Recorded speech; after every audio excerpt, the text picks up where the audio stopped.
नमस्कार। टीवी 9 बिहार झारखंड पर आपका स्वागत है। आपके साथ नमस्कार मैं सर। हूं भविष्य त्यागी। बिहार में रोजगार को लेकर सियासी दंगल तो एक तरफ चल ही रहा है।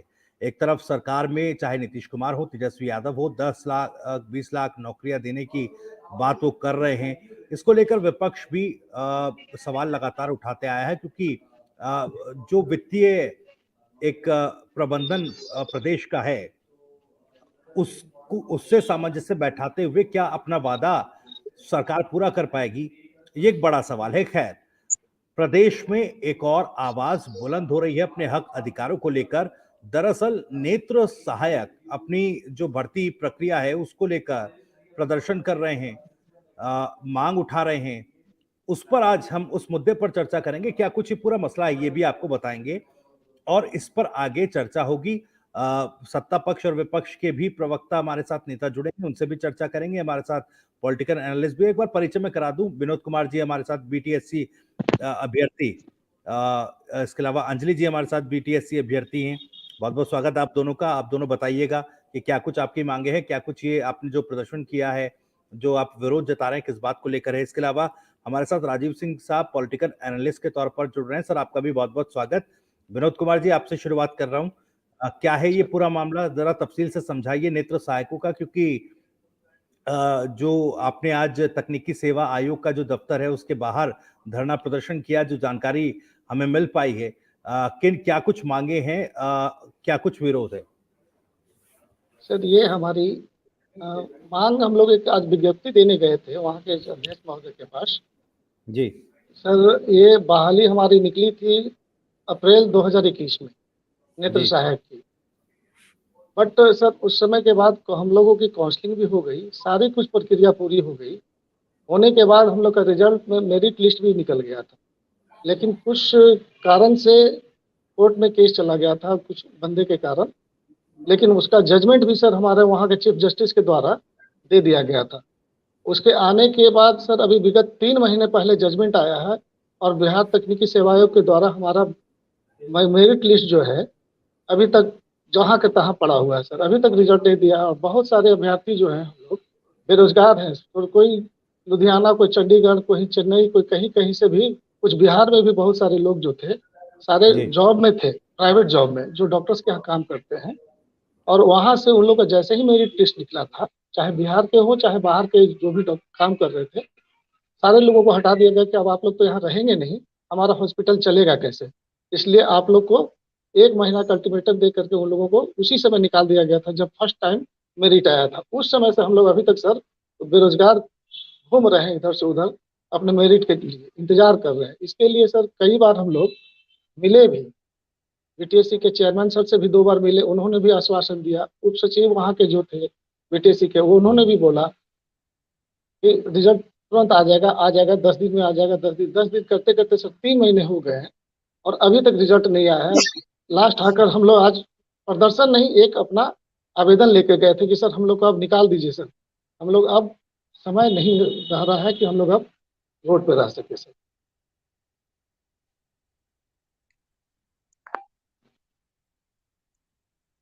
माफ जी कीजिएगा। जैसा आपने बताया कि 256 पदों के लिए भर्ती प्रक्रिया शुरू की गई थी, लेकिन इसमें मेरिट जो लिस्ट है आपकी, जो रिजल्ट्स हैं, वो अभी अटके हुए हैं, और कोर्ट से भी इस पूरे मामले का जो जजमेंट है वो आ चुका है। अंजलि जी, और थोड़ा सा पिक्चर क्लियर कीजिएगा।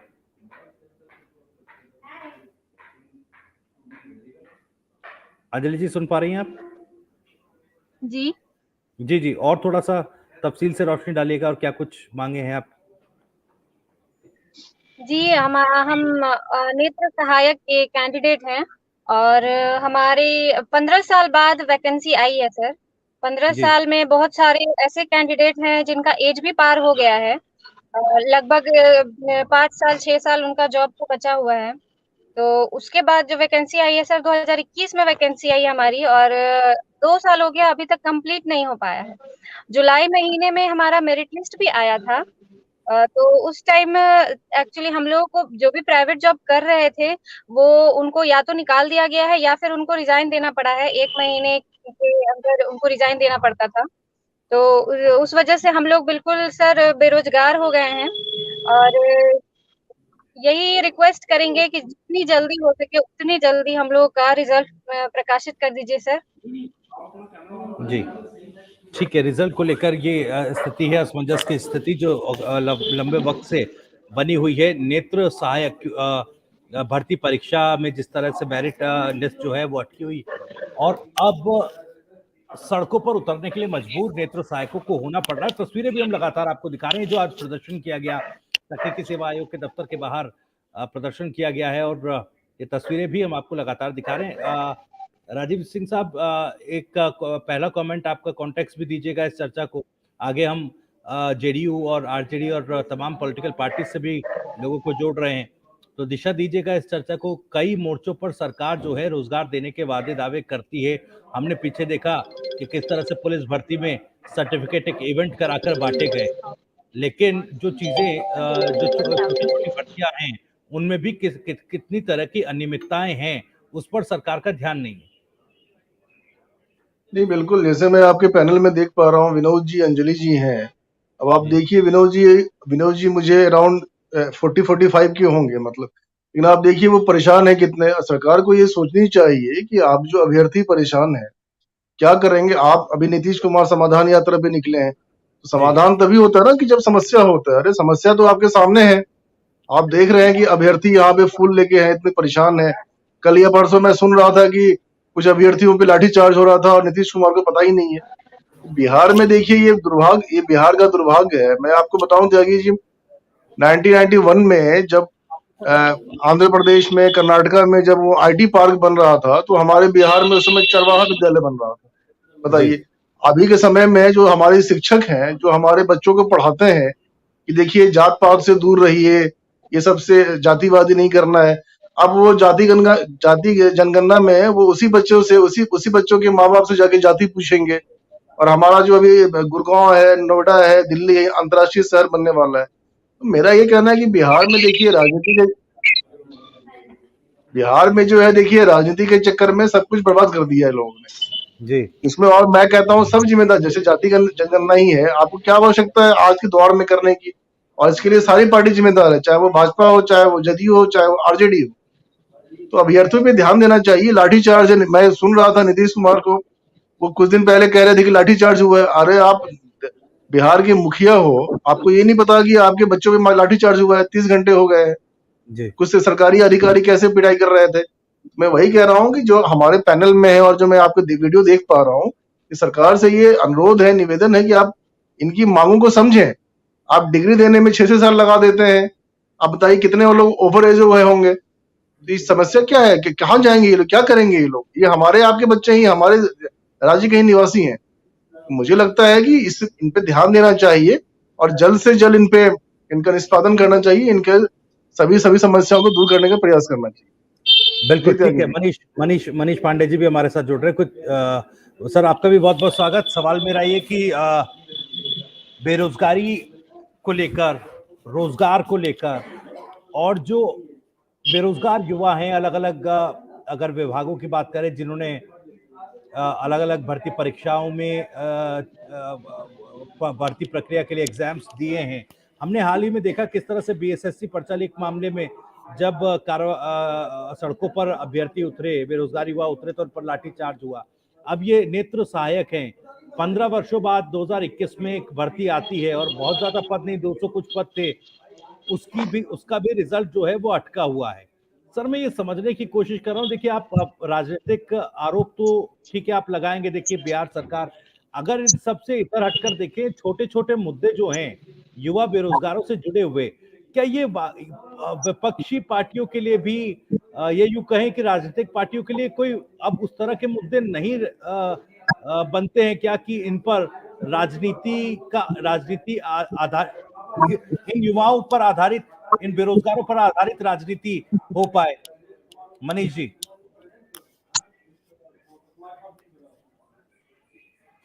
मनीष जी से संपर्क टूट गया है, मैं वापस आप ही के पास आ रहा हूं। राजीव जी, सवाल यही है कि क्या ये छोटे छोटे मसले, अब इनको इतना अनदेखा दरकिनार क्यों किया जाता है? क्या ये राजनीति में ये मुद्दे क्या मायने नहीं रखते, या इससे वोट बैंक पर कोई फर्क नहीं पड़ता?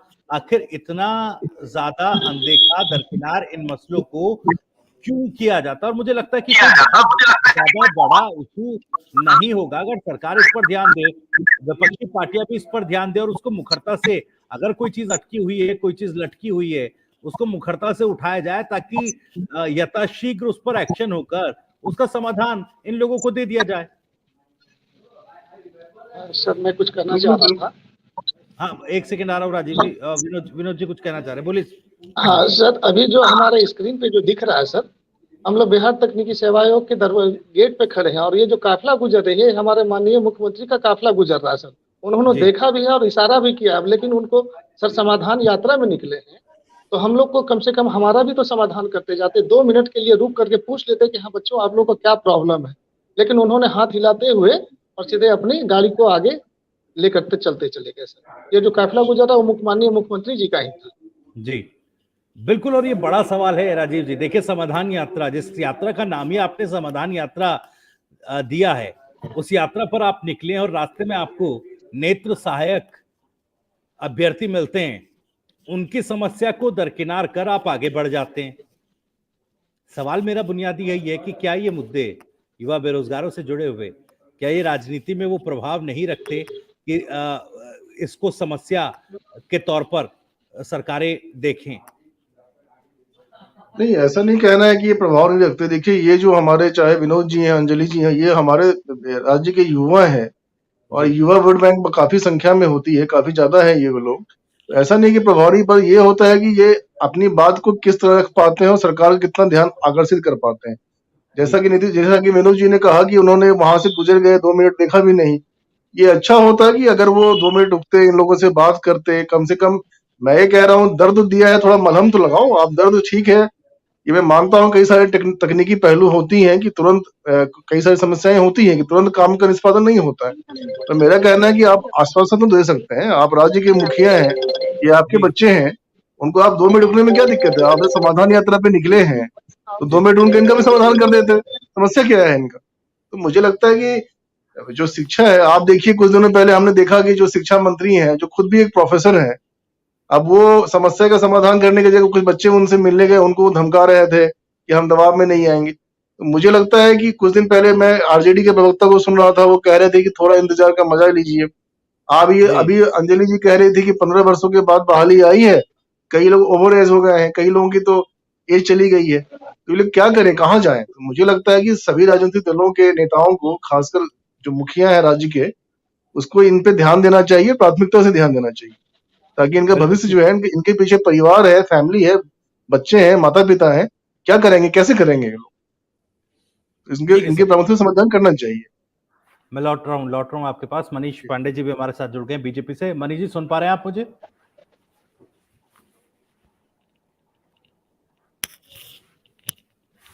मनीष जी, क्या मेरी आवाज आप तक पहुंच रही है? ठीक है, शायद नेटवर्क का कुछ इश्यू है, लेकिन हम लगातार कोशिश कर रहे हैं कि पॉलिटिकल पार्टीज के नेता प्रवक्ता भी हमारे साथ जुड़े, उनसे भी हम जवाब तलब करेंगे, सवाल पूछेंगे। अंजलि जी, आगे की क्या कुछ रूपरेखा तैयार की है आप लोगों ने? ठीक है, आज आपने तकनीकी सेवा आयोग के सामने प्रदर्शन किया, मुख्यमंत्री से भी मिलने की कोशिश की, लेकिन वो समाधान नहीं मिल पाया। लेकिन अब आगे किस तरह से अपनी मांगों को लेकर जाएंगे?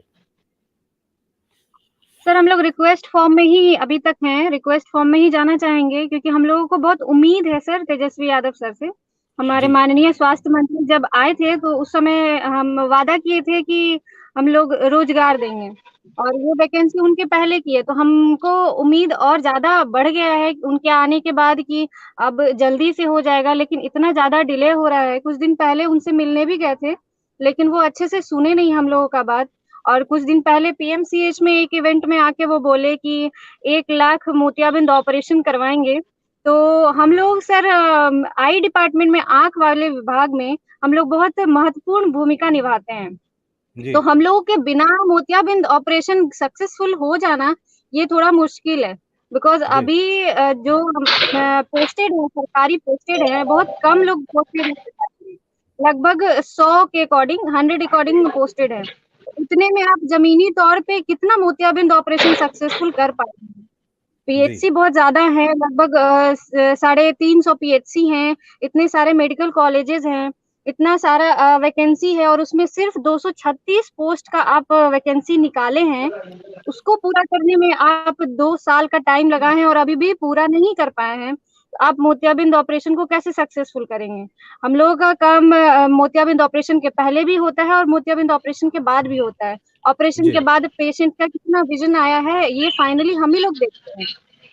तो सर आप ऑपरेशन, हम बहुत उम्मीद रखते हैं आए हैं सर कि हम चाहते हैं कि आप जल्दी से जल्दी हमारा वैकेंसी भी क्लियर करवाइए ताकि हम भी सेवा दे सकें।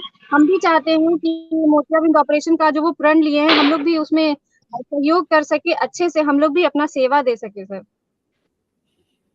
जी सर। ठीक है मैम, मैं लौट रहा हूँ आपके पास। और ये बड़ा महत्वपूर्ण बात आपने कही और मैं इसका जिक्र भी करना चाह रहा था, क्योंकि जैसा तेजस्वी यादव ने कहा कि 1 लाख निशुल्क मोतियाबिंद के ऑपरेशन जो हैं वो किए जाएंगे, ये वादा तो उन्होंने कर दिया, लेकिन नेत्र सहायकों पर, उनकी मांगों पर कोई ध्यान अभी नहीं है। विनोद जी, इसी मुद्दे पर आ रहा हूँ मैं, ये सवाल भी मैं रेस करना चाह रहा था भाई, ये कितना इम्पैक्ट डालेगा? आप वादा तो कर रहे हैं निशुल्क मोतियाबिंद के ऑपरेशन का, लेकिन ये कैसे संभव होगा विनोद जी? सर इसमें तो हमारा रोल, सबसे अहम भूमिका हम लोग नेत्र सहायक ही लगाते हैं सर। कोई भी पेशेंट आते हैं तो सबसे पहले डॉक्टर्स को दिखाने के पहले हम ही लोग उनको चेक करते हैं। पहले विजन चेक करना है, क्या क्या उनको फुलफिल करना है, प्रेशर देखना है, बहुत सारी चीजें होती है। और आफ्टर सर्जरी भी हम ही लोग उनका चेक करते हैं कि डॉक्टर लोग ऑपरेशन किए हैं उसका रिजल्ट कितना आया है, ये डिपेंड करता है। हम लोग विजन चेक करते हैं, उसके बाद ही हम लोग के लिए ये सारे रोल हम लोग तो हमें सर जब तक नेत्र सहायकों की बहाली नहीं होगी तो हर जगह, हर पीएचसी में, सदर अस्पताल में या चाहे मेडिकल कॉलेज में इतनी कमी है नेत्र सहायक की और उतने भीड़ है, और 1 लाख का ऑपरेशन करना कहाँ तक संभव है सर? बिल्कुल ठीक है सर, मैं लौटूंगा आपके पास। डॉक्टर राजीव, मैं आपके पास आ रहा हूँ। एक कहावत कही जाती है सर कि ना नौमन तेल होगा ना राधा नाचेगी। अब आपने दावा कर दिया, आपने वादा कर दिया कि निशुल्क मोतियाबिंद के ऑपरेशन हम करेंगे, लेकिन नेत्र सहायकों की जो बहाली नहीं हो पा रही है, इतना बड़ा इसमें पेच फंसा हुआ है, तो उन तकनीकी चीजों पर भी तो हमारा ध्यान होना चाहिए। आप ठीक है, आप जाइए, आप सत्ता में हैं, आप घोषणाएं कीजिए, आपका अधिकार है, हक है, लेकिन उनके तकनीकी पहलुओं पर कि भाई वो चीजें जब इम्प्लीमेंट करने के लिए आप जाएंगे तो किस तरह से होंगे, किस तरह से उसको किया जाएगा? बिल्कुल, जैसा कि देखिए, जैसे तेजस्वी यादव जो है वो अभी स्वास्थ्य मंत्री हैं, और जब से मैं देखता हूँ पिछले, जब से सरकार बनी है तब से मैं देख रहा हूँ कि वो काफी एक्टिव मोड में है। रात में वो जाते हैं मिलने के लिए, सस्पेंड करते हैं पीएमसीएच को, तो इससे एक आशा बनी है। और देखिए वो युवा है, यूथ है, एक उससे आशा है कि वो कुछ कर रहे हैं, पॉजिटिविटी दिख रही है। अब पता नहीं ये लोग किन कारणों से इनको कह रहे हैं कि मिलने भी गए थे पर उन्होंने आश्वासन मिला, पर वो नहीं कर रहा है। तो मुझे लग रहा है कि देखिए एक पॉजिटिव विजन के साथ जो मैं देख पा रहा हूँ, कि मैं कोई आरजेडी का सपोर्टर नहीं हूँ, पर मैं जो तेजस्वी यादव को जो मैं देख रहा हूँ पिछले 1 महीने से, उनके बयान सुन रहा हूँ, ऐसा लग रहा है कि वो काम करना चाहते हैं, रोजगार देना चाहते हैं, और इसमें एक जज्बा भी है, यूथ भी है। तो मुझे लगता है कि इन लोगों को बराबर मिलना चाहिए। और देखिए बिहार में जो शिक्षा व्यवस्था है सर, प्रॉब्लम ये है कि डायरेक्टली हम लोग मैं। मिल नहीं पा रहे हैं। वो वहां पे जाते हैं, इतना ज्यादा भीड़ है कि मिल नहीं पाते हैं। हम लोगों को भी बहुत उम्मीद है सर, उम्मीद के कारण ही हम लोग बार-बार उनके पास जाते हैं, पूरी कोशिश करते हैं कि शांति से हम लोग अपना बात रख सकें, हम लोग को कुछ करना ना पड़े। और हम लोग सर मेडिकल स्टूडेंट है, मेडिकल कॉलेज से पढ़े हैं, तो इसीलिए हम लोग कुछ भी इस टाइप का बिहेवियर नहीं करना चाहते। बिल्कुल, और देखिए मैं एक उदाहरण देना चाहूंगा। बिहार में देखिए शिक्षा व्यवस्था कितना क्या बुरा हाल है, आपको भी आश्चर्य लगेगा। अभी मैं जिस बिल्डिंग में रहता हूँ, जिस अपार्टमेंट में, वहां पे मैं देखता हूँ कि मेरा जो गार्ड है उसने पीएचडी कर रखी है, डॉक्टर है वो। मैं नाम नहीं लूंगा किसी कारणवश से। डॉक्टर, मैं पूछता हूँ तो क्या नाम है आपको, तो बताता है कि डॉक्टर दिस। अब बताइए, वो नौकरी नहीं हुआ उसको, वो अवसाद में आ गया, इस कारण वो डिप्रेशन में। जब उससे बात करता हूँ तो बहुत बुरा लगता है। एजेड है, 50 साल का होगा। अब देखिए कितना, ये आप सोचिए, ये क्या सोची जा सकती है क्या? तो मैं चाहूंगा कि जो हमारे साथी हैं वो डिप्रेशन में ना आए, नेगेटिविटी ना आए, तो कम से कम जल्दी से सरकार प्रयास करे। और मैं विनोद जी और अंजलि जी को भी कहूंगा कि आपका एक संगठन, मुझे पता नहीं संगठन है कि नहीं, एक संगठन बनाइए एक तरीके से प्रोसेस से कोशिश करिए स्वास्थ्य मंत्री से मिला जाए, क्योंकि मुझे उसमें पॉजिटिविटी नजर आती है। तेजस्वी यादव में मुझे पॉजिटिविटी नजर आती है। तो आपका कोई संगठन है क्या, कोई आपके अध्यक्ष कोई है क्या? सर मुझे उनसे जानकारी नहीं मिलने है। के लिए हम लोग कोशिश किए सर, हम लोग सचिवालय में गए उनसे मिलने के लिए, लेकिन उनका शेड्यूल आवाज कट इतना रही है। बिजी है। हेलो जी नहीं, बोलिए बोलिए सर, अंजलि जी, उनका आप पूरी कीजिए, अपनी अपनी बात पूरी कीजिए। जी सर, उनका शेड्यूल इतना बिजी, वहां से यही आवाज पता चलता है कि उनका शेड्यूल बहुत बिजी है, इसीलिए जी, उनसे आप मिल नहीं पा रहे हैं। लेकिन जो वहां पे राजीव जी, उनके रात्रि आवास में कैसे, उनके आवास पे हम लोग शाम को 2 बार मिले, लेकिन वो अच्छे से बात सुन नहीं पाया, शायद भीड़ की वजह से। तो जी बोल देते हैं आप पेपर दे दीजिए, इस पे ध्यान दिया जाएगा। तो 2-2 ठीक बार है, हम लोग लेकिन पेपर दे के आए संगठन फिर अपना ज्ञापन क्या सौंप क्या दिए। किसी तरह का कोई संगठन नेत्र सहायकों ने बनाया है?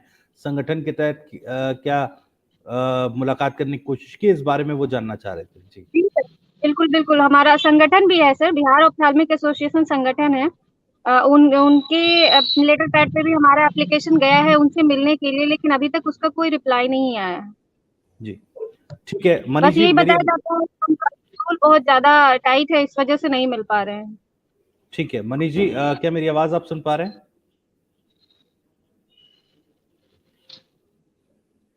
जी,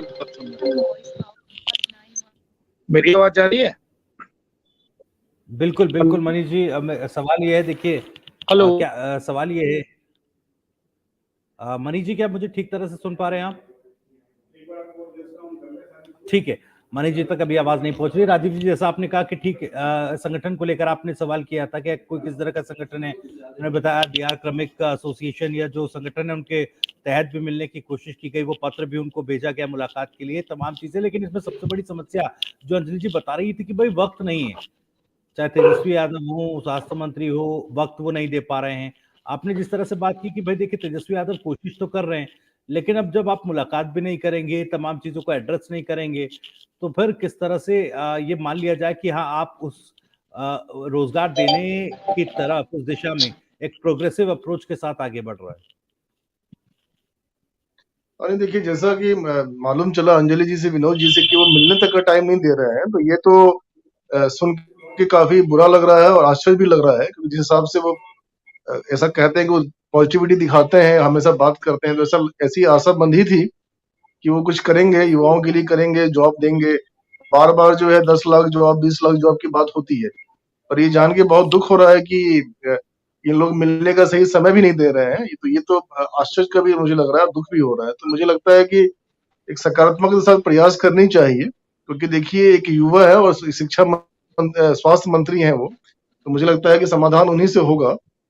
लेकिन हमें लगता है प्रयास करने चाहिए, अपनी बातों को सही तरीके से और सही जगह से रखने का प्रयास करना चाहिए। ठीक है, विनोद जी कुछ बोलना चाह रहे हैं? ओके, विनोद जी कुछ बोलना चाह रहे हैं, मनीष जी उसके बाद आ रहा हूँ मैं सर, एक बार। हाँ बोलिए बोलिए विनोद जी। अभी लास्ट टाइम सर हम लोग तेजस्वी सर के घर पे जाकर मिले थे सर, वहाँ पे इतनी जी सारी भीड़ थी, लेकिन हम लोगों ने एक कागज पे लिख करके भिजवाया था कि सर हम लोग मेडिकल स्टूडेंट जो है, कोई इंदिरा गांधी इंस्टीट्यूट से है, IGMS से, कोई PMC से, कोई DMC से, कोई सर भागलपुर से आया हुआ था, कोई कटिहार से, कोई किशनगंज से, जितने भी स्टूडेंट थे सर, अभ्यर्थी जो है सब मिलने के लिए आए थे। हम लोग कागज भी भिजवाए, लेकिन उनको सर जितने भी राजनीतिक वाले जो है कुछ कुछ रसूख रखते हैं, चाहे जो भी है, माननीय विधायक लोग हैं, मंत्री लोग हैं, उनको तो सर अंदर जाने के लिए अलाउ रहता है।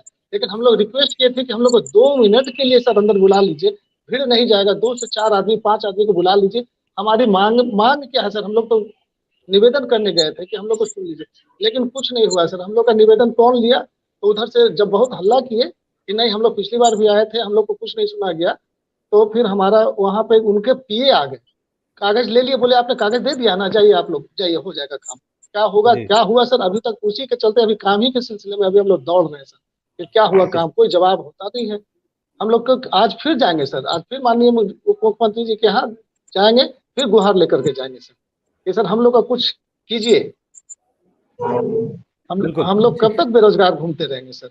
एक नहीं है, बहुत सारे परिवार वाले हैं कि उनके माता पिता वृद्ध हो गए, तो अपने घर छोड़ करके नहीं आ पा रहे हैं सर, इतने करने के बाद। ठीक है सर, यही मुझे लौटूंगा मैं आपके पास। मनीष जी, ये जो पूरा मामला है मुझे लगता है आप समझ गए होंगे। सबसे पहले तो आप ये बताइए, आपको आवाज मेरी ठीक तरह से मिल पा रही है? बिल्कुल आ रही है, संयोग से आ रही है, नेटवर्क का कुछ प्रॉब्लम है आज। ठीक है सर, आप कुछ कहना भी चाह रहे थे, रखिए अपनी बात। नहीं, देखिए ये मुद्दा तो गंभीर है और दुर्भाग्य है कि हम लोग भी सरकार में रहे इतने वर्षों तक तो इनके लिए कुछ नहीं हो पाया। कुछ चीजें गड़बड़ है, कुछ चीजें गड़बड़ है जिसकी वजह से ये सारी परेशानियां अटकी हुई हैं इतने वर्षों से। जबकि हम कह सकते हैं कि यह बड़ा नीड्स है डिपार्टमेंट का और जब तक तकनीकी सहायक नहीं रहेंगे तो और हैं काम कर भी रहे हैं लेकिन लीगली उनको जब तक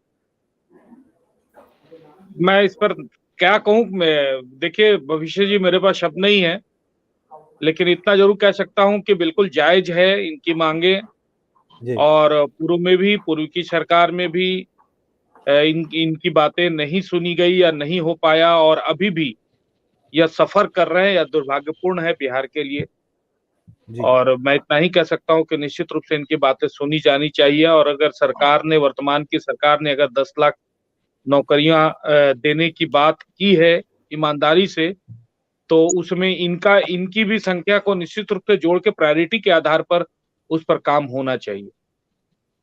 जी लेकिन मनीष जी एक सवाल ये उठ रहा है, आज जो तस्वीरें हम दिखा रहे थे और ये मैं एक बार आपको तस्वीरें दिखा देता हूँ, जैसा कि नहीं मैंने विनोद जी और अंजलि जी बता भी रही थी कि भाई देखिए मुख्यमंत्री जी समाधान यात्रा पर निकले, उनकी गाड़ी गुजरी, उन्होंने इशारा भी किया, ये लोग वहीं पर मौजूद थे, हाथों में फूल लेकर अपने मांगों के बैनर पोस्टर लेकर मौजूद थे, लेकिन किसी तरह का कोई रिस्पॉन्स सरकार की तरफ से, मुख्यमंत्री साहब की तरफ से मिला नहीं। मुलाकात के लिए भी जाते हैं तेजस्वी यादव साहब के सामने तो उतना वक्त वो उतने ठीक तरह से दे नहीं पाते, ना सुन पाते हैं कि भाई ये क्या मांगे लेकर आए हैं, क्या समस्या है।